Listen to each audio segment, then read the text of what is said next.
नमस्कार दोस्तों, स्वागत है आपका हमारे YouTube channel assembly education hub पे। दोस्तों, आज के वीडियो में हम बात करने वाले हैं हाइड्रोजन परमाणु के लिए बोर मॉडल। तो सबसे पहले इसमें देखते हैं इसके जो महत्वपूर्ण बिंदु है उनके बारे में चर्चा करते हैं। तो इसमें सबसे पहला बिंदु है वो है कि हाइड्रोजन परमाणु में इलेक्ट्रॉन नाभिक के चारों ओर निश्चित त्रिज्या और ऊर्जा वाले वर्ताकार पथ में घूम सकता है। इन वर्ताकार पथों को हम कक्षा या स्थायी अवस्था या अनुमत ऊर्जा स्तर कहते हैं। ये कक्षाएं नाभिक के चारों संकेंद्रीय रूप से व्यवस्थित होती है। इसमें क्या बताया गया है कि इस बिंदु में जैसे कि यह हाइड्रोजन परमाणु का नाभिक है और यह वह वर्ताकार मार्ग है जिसमें इलेक्ट्रॉन इस नाभिक के चारों ओर चक्कर लगाता है। ये इलेक्ट्रॉन इस नाभिक के चारों ओर चक्कर लगाता है। इनको उन्होंने क्या कहा कक्षा या स्थायी अवस्था। क्या कहा? स्थायी अवस्था। एक नाम और दिया, इसको क्या दिया? अनुमत ऊर्जा स्तर। इन वर्ताकार कक्षों में जब ये इलेक्ट्रॉन चक्कर लगाता है, इन कक्षाओं में ये चक्कर लगाता है तो ये कक्षाएं क्या होंगी? संकेंद्रीय रूप से। संकेंद्रीय रूप का मतलब है कि यहाँ से जो इसकी त्रिज्या है, यहाँ से इसकी त्रिज्या है, यहाँ से इसकी त्रिज्या है, मतलब हर एंगल से इसकी त्रिज्या बराबर होगी। जो नेक्स्ट इसका जो ऊर्जा स्तर होगा, नेक्स्ट इसकी कक्षा होगी, उसकी त्रिज्या ये आर, और इनके बीच में जो ये दूरी होगी, ये इनके बीच में जो अंतराल होगा वो भी क्या होगा? सभी दिशाओं से समान होगा। ठीक है।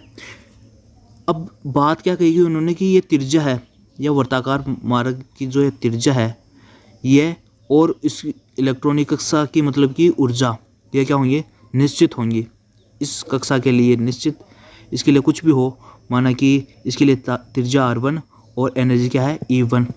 तो इस कक्षा के लिए ये फिक्स होगी, और नेक्स्ट कक्षा के लिए जैसे कि इसके लिए R2 या इस प्रकार से ये अलग हो सकती है अलग अलग कक्षा के लिए। लेकिन जिस कक्षा में इलेक्ट्रॉन है उसके लिए, उन सभी इलेक्ट्रॉनों के लिए उनकी त्रिज्या और उनकी ऊर्जा क्या होगी? समान। ठीक है। नेक्स्ट बिंदु में बात करते हैं। नेक्स्ट बिंदु है कि कक्षा में इलेक्ट्रॉन की ऊर्जा समय के साथ परिवर्तित नहीं होती।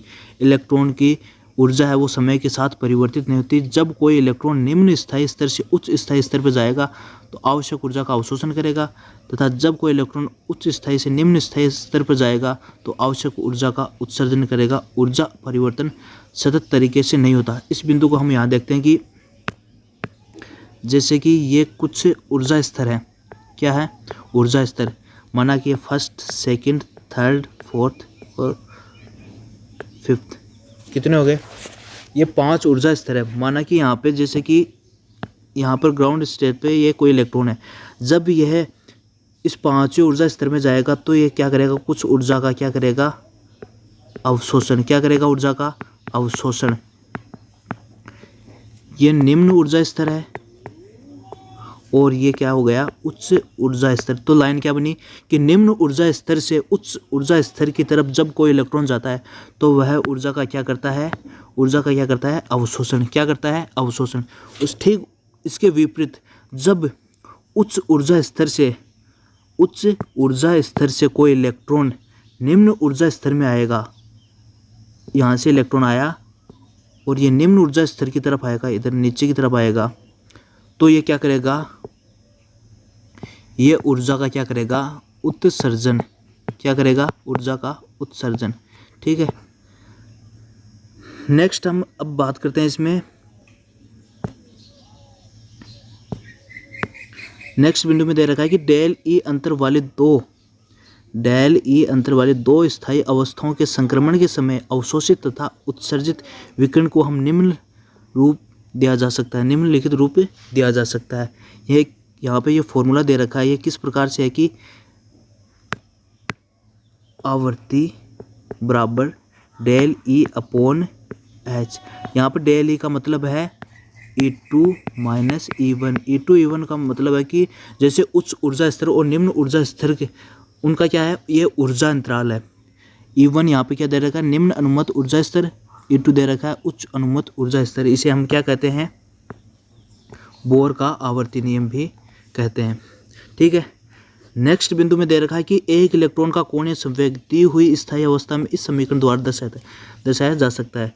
कोणीय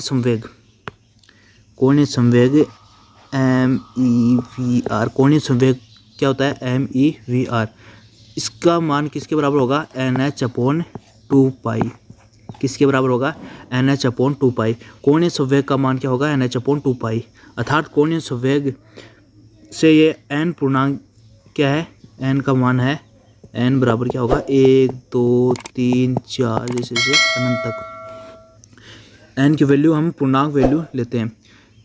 तो इससे क्या लाइन बन के आती है कि देखते हैं कि नेक्स्ट बिंदु में हमारे पास यही बात है कि अतः एक इलेक्ट्रॉन केवल उन्हीं कक्षाओं में घूम सकता है जिनमें कोणीय संवेग का मान h/2 पाई का पूर्णांक गुणज हो। h/2 पाई का पूर्णांक गुणज मतलब कि n की वैल्यू 1 2 3 इस प्रकार हो, नहीं कि n की वैल्यू 1.5 2.7 इस प्रकार दशमलव या फ्रैक्शन में वैल्यू नहीं होगी। ये क्या होगी, एक पूर्णांक वैल्यू होगी। उन्हीं कक्षाओं में इलेक्ट्रॉन चक्कर लगाएगा। ठीक है, नेक्स्ट बिंदु है कि रेखीय संवेग। रेखीय संवेग क्या होता है m.v, m क्या है द्रव्यमान और v क्या है रैखिक वेग। ठीक है, उसी प्रकार कोणीय संवेग का मान सूत्र होता है क्या होता है I.ओमेगा। आई को क्या कहते हैं जड़त्व आघूर्ण, क्या कहते हैं जड़त्व आघूर्ण, और ओमेगा यहाँ पे क्या है कोणीय वेग। ठीक है, अब इससे हम कोणीय संवेग का जो पीछे हमने फॉर्मूला दिया था, क्या फॉर्मूला दिया था MEVR, ये जनरेट करेंगे। ये करने के लिए हमें पता है कि कोणीय संवेग का मान क्या होता है I.ओमेगा। हमें यह भी पता है कि I बराबर क्या होता है mR²। इलेक्ट्रॉन कक्षा की बात करें तो यहाँ पे क्या कर देंगे MER²। Me क्या है इलेक्ट्रॉन का द्रव्यमान, इलेक्ट्रॉन का द्रव्यमान, और R क्या है उसकी त्रिज्या। ठीक, अब ओमेगा बराबर क्या होता है V/R, क्या होता है V/R। इससे हमें यहाँ पे कोणीय वेग का मान क्या दे रखा है कि I.ओमेगा दे रखा है। ठीक है, तो I का मान क्या है m।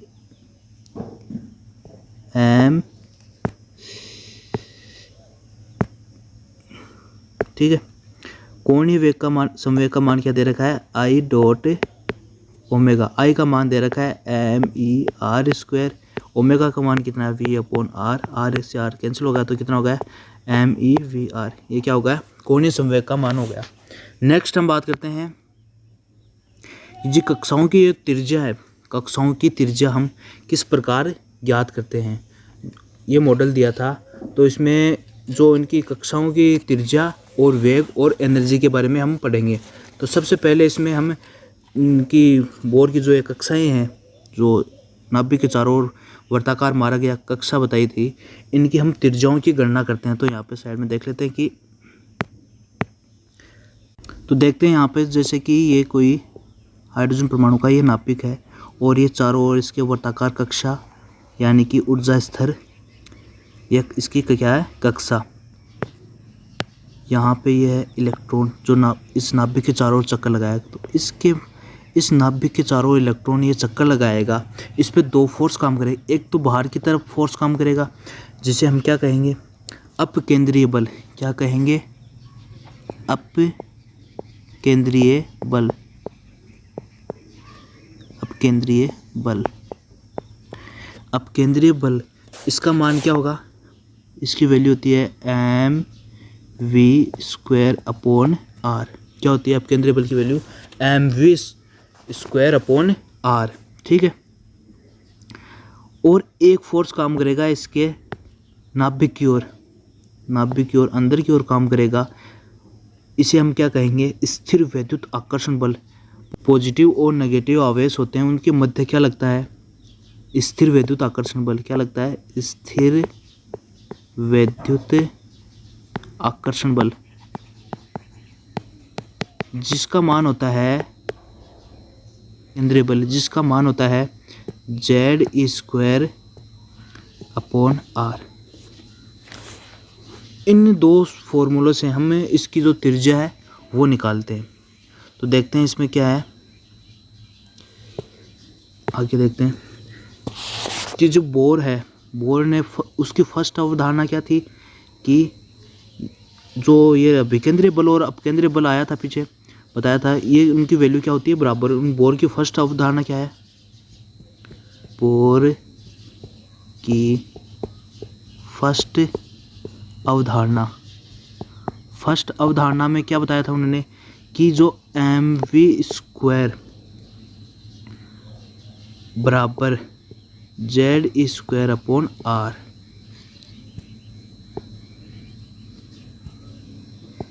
z² अपॉन आर, ये बोर की फर्स्ट अवधारणा थी। उन्होंने क्या कहा कि ये किस प्रकार आई, उन्होंने क्या कहा था कि जो अभिकेंद्रीय बल और अपकेंद्रीय बल है वो दोनों क्या होंगे, समान होंगे। अब समान होने के लिए अभिकेंद्रीय यानी कि स्थिर वैद्युत आकर्षण बल का मान क्या था, z² अपॉन r² था, और अपकेंद्रीय बल जो बाहर की तरफ लग रहा था इलेक्ट्रॉन के वो क्या था, mv² अपॉन r।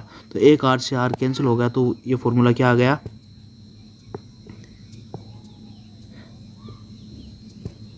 ये आ गया यहाँ पे एक mv² बराबर z² अपॉन r। ठीक है। अब नेक्स्ट अवधारणा उन्होंने क्या दी थी, नेक्स्ट अवधारणा दी थी कि जो mvr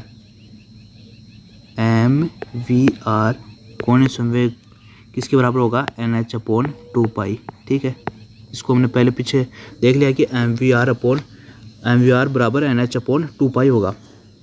अब यहाँ से हम इसको v की वैल्यू काट देते हैं कि nh अपॉन 2 पाई, यहाँ पे क्या आ गया mr। ठीक है, एक समीकरण तो क्या बनी थी पीछे कि mv² बराबर ze² अपॉन r, ये बनी थी। एक समीकरण ये बन गई। अब इस समीकरण में हम v की वैल्यू, यहाँ से v की वैल्यू रखेंगे तो क्या आता है देखते हैं, mvr बराबर nh अपॉन 2 पाई, ये दे रखा था। तो यहाँ पे v की वैल्यू रखेंगे, v की वैल्यू क्या आई थी, nh अपॉन 2 पाई mr। ठीक है, और इनटू क्या आ गया ये r बराबर nh अपॉन 2 पाई। इसको नेक्स्ट हम जब सोल्व करेंगे तो क्या आएगा,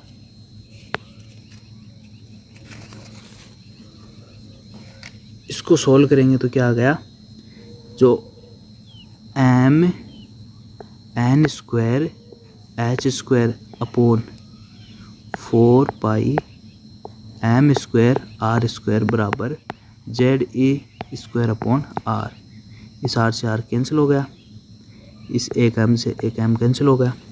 तो फाइनली हमारे पास किस प्रकार आया कि जो फाइनली क्या आएगा, r बराबर n² h² अपॉन 4 पाई mze²।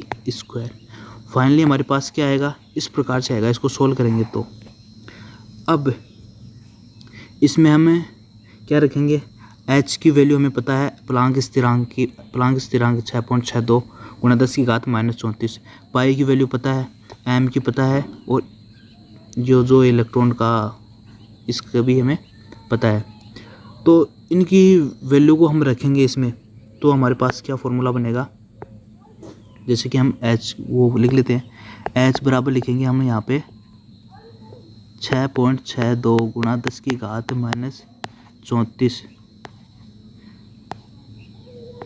10⁻34 joule second. ठीक है, नेक्स्ट पाई का मान लिखेंगे 3.14, m की वैल्यू लिखेंगे इलेक्ट्रॉन का द्रव्यमान 9.1 × 10⁻31 kg, और इलेक्ट्रॉन का क्या लिखेंगे, आवेश 1.6 × 10⁻19 कूलाम। इस प्रकार से हम इन वैल्यू को उस फॉर्मूले में लिखेंगे तो हमारे पास क्या आएगा, लास्ट में r का मान आएगा, r बराबर 0.529 × 10⁻10 गुणा n² अपॉन z। ये किस में आएगा, मीटर में। किस में आएगा, मीटर में। अब इसको एंगस्ट्रम में चेंज करेंगे तो यहाँ पे क्या करेंगे, एंगस्ट्रम में करेंगे तो R बराबर कितना होगा 0.529 गुणा 10 गुणा n² अपॉन Z एंगस्ट्रम। ये क्या आ गई हमें हमारी बोर कक्षा की त्रिज्या का मान आ गया। ठीक है, नेक्स्ट हम देखते हैं इसमें जो इसके बारे में देख लेते हैं कि जो ये थी बोर की फर्स्ट अवधारणा के अनुसार mv² बराबर Z² अपॉन R हो गया था। और सेकंड अवधारणा ये थी जिसमें हमने पढ़ लिया ये, और आगे दे रखा है इसमें ये इस प्रकार फाइनली हमारे पास क्या आ जाएगी त्रिज्या का मान कितना आ गया R बराबर 0.529 गुणा n² अपॉन Z। n क्या होगी जिस भी कक्षा में इलेक्ट्रॉन होगा उसकी कक्षा n की वैल्यू, और Z उसका क्या होगा परमाणु क्रमांक। ठीक है, नेक्स्ट अब बात करते हैं इसके वेग के बारे में। जो एक कक्षा में इलेक्ट्रॉन का वेग है उसके बारे में चर्चा करते हैं, तो उसको भी देखते हैं कि जो बोर की फर्स्ट अवधारणा थी उन्हीं अवधारणा से दो अवधारणाओं से हम इसकी ऊर्जा, उसकी त्रिज्या और वेग तीनों प्रकार के फॉर्मूले जनरेट करेंगे। तो वेग का देखते हैं कि mv² बराबर ZE² अपॉन R, फर्स्ट ये थी। सेकंड क्या थी mvr बराबर NH अपॉन 2π। ये बोर की दो अवधारणा थी।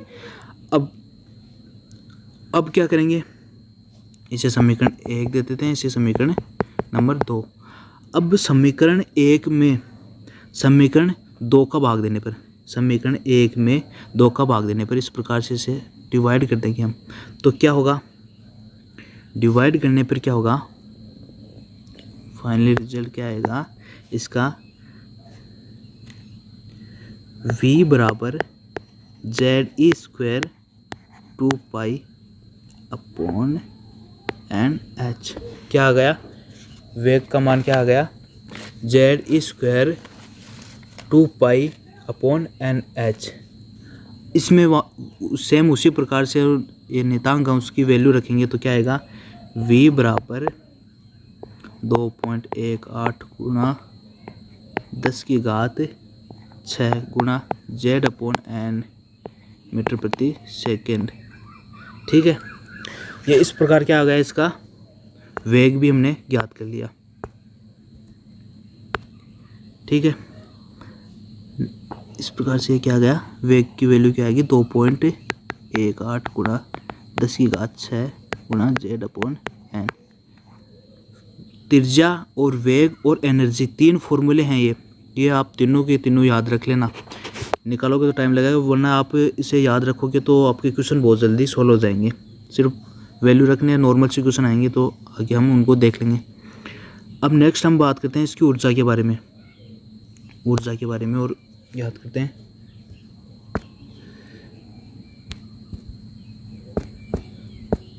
ठीक है, अब ऊर्जा को देखते हैं, ऊर्जा किस प्रकार निकालेंगे, वही दो अवधारणाएं हमारे पास हैं, उन्हीं से हम ऊर्जा का मान निकालेंगे।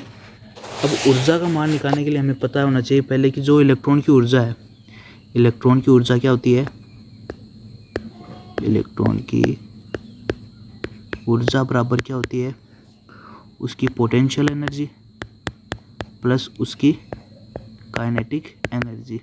ठीक है, इलेक्ट्रॉन की ऊर्जा निकालते हैं तो उसकी पोटेंशियल एनर्जी मतलब गति स्थितिज ऊर्जा और काइनेटिक एनर्जी यानी कि गतिज ऊर्जा का योग क्या होगा, उसकी इलेक्ट्रॉन की ऊर्जा। पोटेंशियल एनर्जी क्या होगी, माइनस ZE² अपॉन R, और इसकी काइनेटिक एनर्जी क्या होगी, 12 mv²।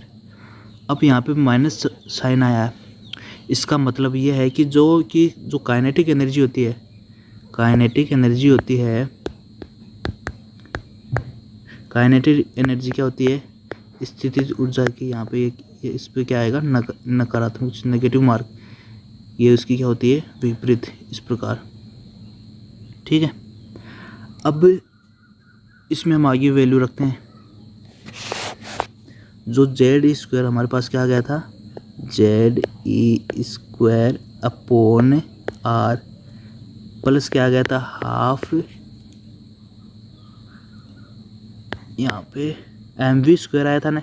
mv² बराबर बोर की अवधारणा वाला फॉर्मूला था कि mv² बराबर ZE² अपॉन R था। यहाँ पर हाफ mv² था ना, तो mv² की जगह हम क्या लिख सकते हैं, ZE² अपॉन R। ठीक है,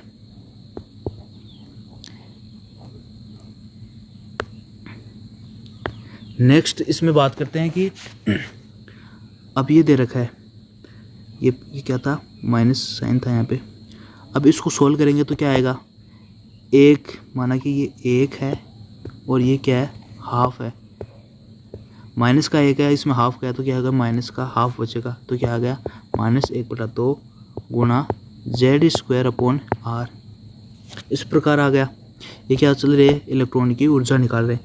अब इसमें क्या करेंगे हम, जो ये R है जिसकी वैल्यू हमने पीछे निकाली थी, ये रख देंगे, तो ये हमारे एनर्जी का फॉर्मूला भी कंप्लीट हो जाएगा। इसमें रखेंगे हमें E बराबर क्या था, -1/2 गुणा ZE² अपॉन R, ये था। अब इसमें हम R की वैल्यू रखेंगे, R की वैल्यू रखेंगे तो क्या होगा, -1/2 गुणा ZE²। R की वैल्यू क्या थी, R की वैल्यू थी n² अपॉन 4π² mZE²। इस वैल्यू को यहाँ पे रखेंगे तो क्या होगा, इसको रखेंगे यहाँ पे तो n² h² नीचे आ गया और बाकी का ऊपर चला गया, 4π² mZE²। ठीक है, अब इसको सॉल्व करेंगे, तो क्या आएगा कि एनर्जी बराबर -2π² me⁴ Z² upon n² h²। ठीक है, यहाँ पे इसकी जो ये वैल्यू है स्थिरांक वाली, ये रखने पर क्या आएगा, पाई की वैल्यू रख देंगे, m की, e की और h की। ठीक है, तो ये रखेंगे तो क्या आएगा, -13.6 गुणा Z² upon n electron volt प्रति एटम।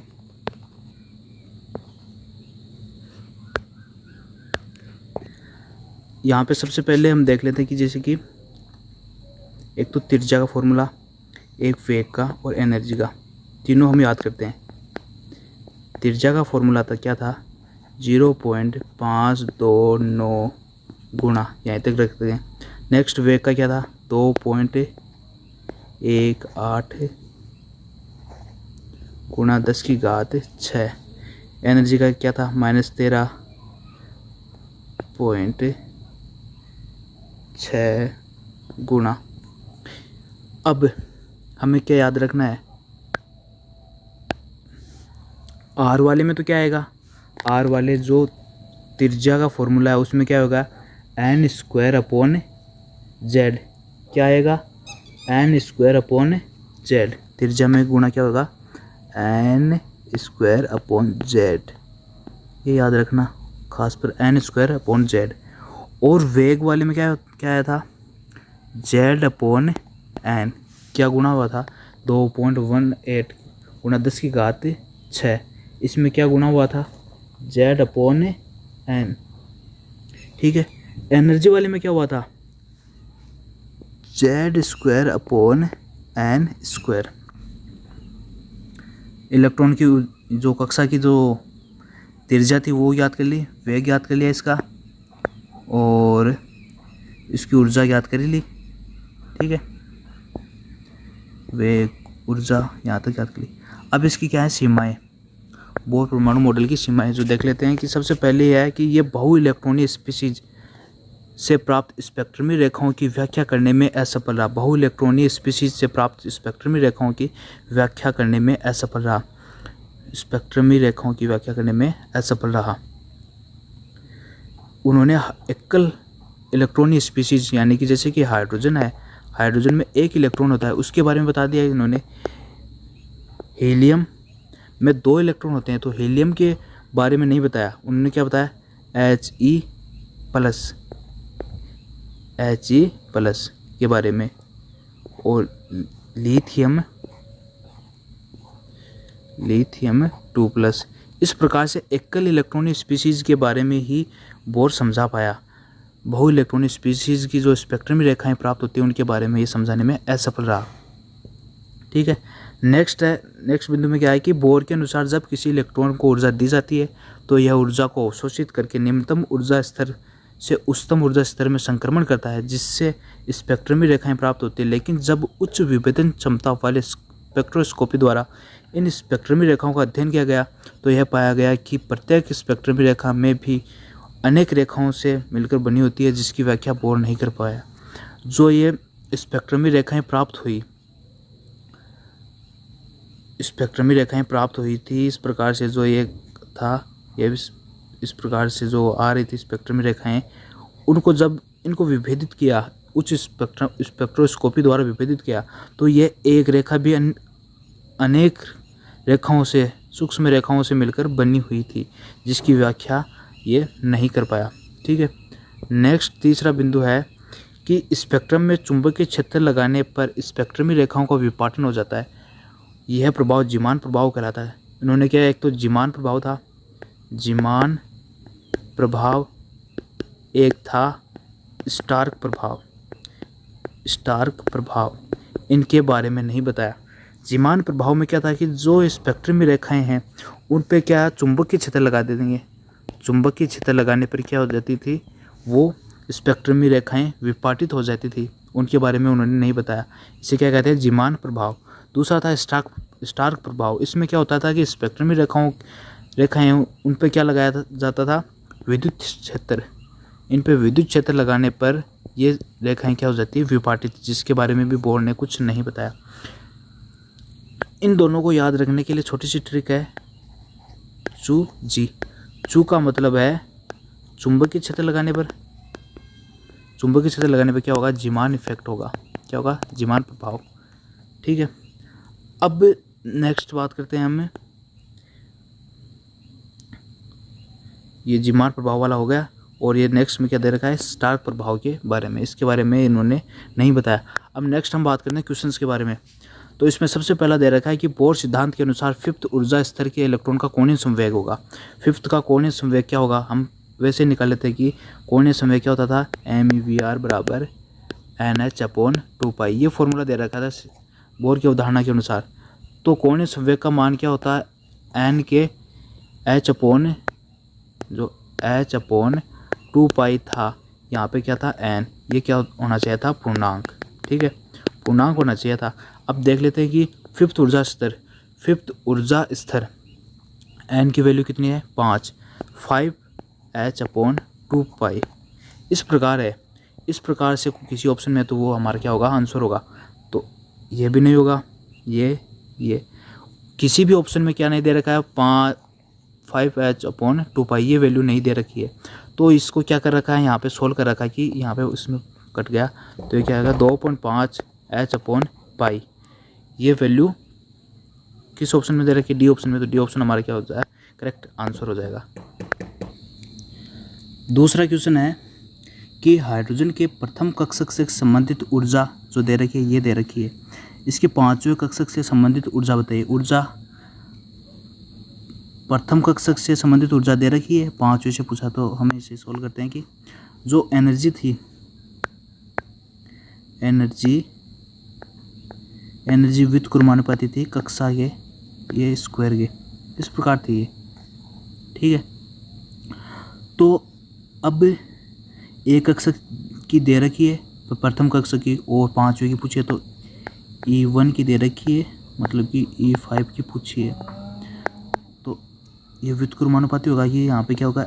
N5 और N1, ये क्या होगा? स्क्वायर। ठीक है, N5 क्या दे रखा है कि इसमें यहाँ पे वैल्यू रखेंगे E1 की कितनी दे रखी है? -2.18 गुणा 10 की घात -18, और ये E5 की हो गई। और यहाँ पे 5वीं कक्षा के बारे में पूछा है, यहाँ पे 1 और इसको कर देंगे स्क्वायर। अब इसको सोल्व करेंगे तो E5 की वैल्यू क्या आ जाएगी? -2.18 गुणा 10 की घात -18/25। इसको सोल्व करेंगे तो क्या आ गया? इसको सोल्व करेंगे तो E5 की वैल्यू क्या आएगी? -8.68 गुणा 10 की घात -20 जूल प्रति एटम। ठीक है, नेक्स्ट क्वेश्चन है, हाइड्रोजन परमाणु के 5वें बोर कक्षक की त्रिज्या, 5वें बोर कक्षक की त्रिज्या। तो हमें पता है कि R की वैल्यू क्या होती है? 0.529 गुणा 10 की n²/z ये होता है। अब हाइड्रोजन परमाणु के लिए z की वैल्यू क्या होगी? 1 होगी। n की मान दे रखा है कि 5 है, तो n का मान 5 रख देंगे। तो सोल्व करेंगे तो क्या आएगा? यहाँ पे 5 रख दिया, n की वैल्यू यहाँ पे क्या रख दी? 5। तो इसको सोल्व करेंगे तो कितना आएगा? -13.225 एंगस्ट्रम। ठीक है, नेक्स्ट क्वेश्चन दे रखा है कि लिथियम 2+ के दूसरे कोष की ऊर्जा ज्ञात करिए। ऊर्जा का फॉर्मूला क्या दे रखा था कि -13.6 गुणा z²/n², ये दे रखा था कि अब लिथियम दे रखा, लिथियम के लिए z का मान क्या हो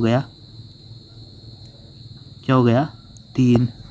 और दूसरे कोष की ऊर्जा है n की वैल्यू क्या दे रखी है? 2।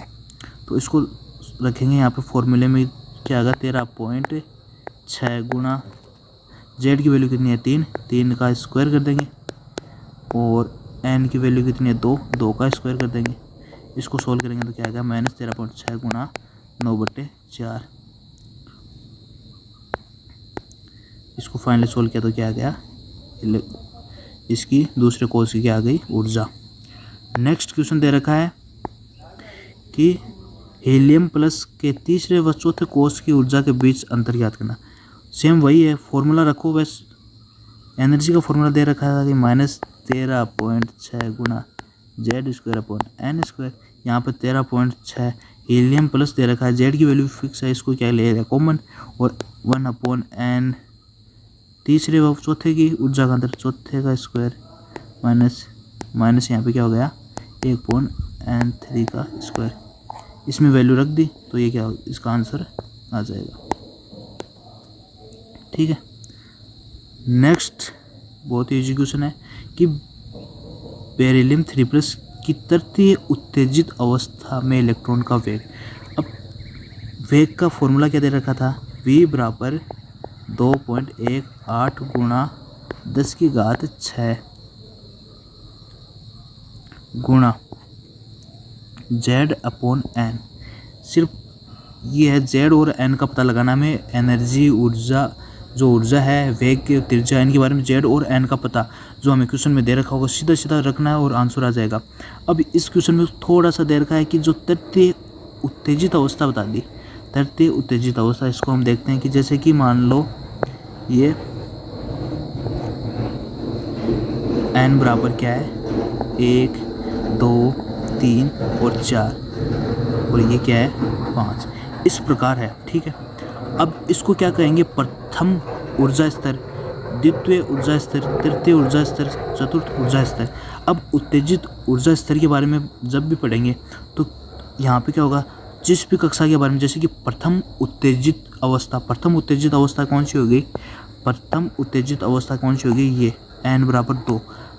द्वितीय उत्तेजित अवस्था, द्वितीय उत्तेजित ऊर्जा स्तर कौन सा होगा? n बराबर 2। यहाँ से स्टार्ट होगा। उत्तेजित अवस्था मतलब कि उससे ज़्यादा एनर्जी वाली कक्षा से, जस्ट ज़्यादा एनर्जी वाली कक्षा से हम काउंट करते हैं। अब n बराबर 2 दे दिया, n बराबर 2 दे रखा है। अब इसके लिए प्रथम उत्तेजित ऊर्जा स्तर क्या होगा? इसका नेक्स्ट ऊर्जा स्तर मतलब कि इसके लिए क्या होगा? 3। अब 3 के लिए पूछे तो उसके लिए 4 हो गया। ठीक है, इस क्वेश्चन में नेक्स्ट क्वेश्चन में जो दे रखा है, जो बेरिलियम +3 की तृतीय उत्तेजित अवस्था में इलेक्ट्रॉन का वेग, तृतीय उत्तेजित अवस्था। तो इसके लिए सबसे पहले जो दे रखा है बेरिलियम +3 दे रखा है। तो बेरिलियम का परमाणु क्रमांक कितना होता है? 4 होता है। तो इसके लिए जेड का मान कितना हो गया? 4। और जो इसका एन का वैल्यू है वो कितनी होगी? यहाँ पे दे रखा है कि तृतीय उत्तेजित अवस्था। तृतीय देने से हमें क्या लगा कि तीसरी एन की वैल्यू क्या दे रखी है? 3। लेकिन ये 3 नहीं होगी, क्योंकि उत्तेजित अवस्था बताइए, तृतीय उत्तेजित अवस्था। तीसरी उत्तेजित अवस्था के लिए क्या होगा? एन से एक वैल्यू ज़्यादा, 3 से एक ज़्यादा मतलब कि 4। तो एन की वैल्यू कितनी होगी? 4। अब यहाँ पे हम फॉर्मूले में रखेंगे जेड की वैल्यू भी 4 है और एन की वैल्यू भी 4 है। इस प्रकार रखने पे हमारा आंसर क्या हो जाएगा? ये आंसर वेग की वैल्यू आ जाएगी। तो 0.18 × 10⁻6 मीटर प्रति सेकंड। ठीक है। तो दोस्तों अगर आपको वीडियो अच्छा लगा तो इसे लाइक कीजिए और अपने दोस्तों के साथ शेयर कीजिए। और अभी तक आपने हमारे चैनल को सब्सक्राइब नहीं किया तो सब्सक्राइब कीजिए और बेल आइकन को प्रेस कीजिए ताकि आपको आगे आने वाले वीडियो की नोटिफिकेशन मिल सके। Thank you so much.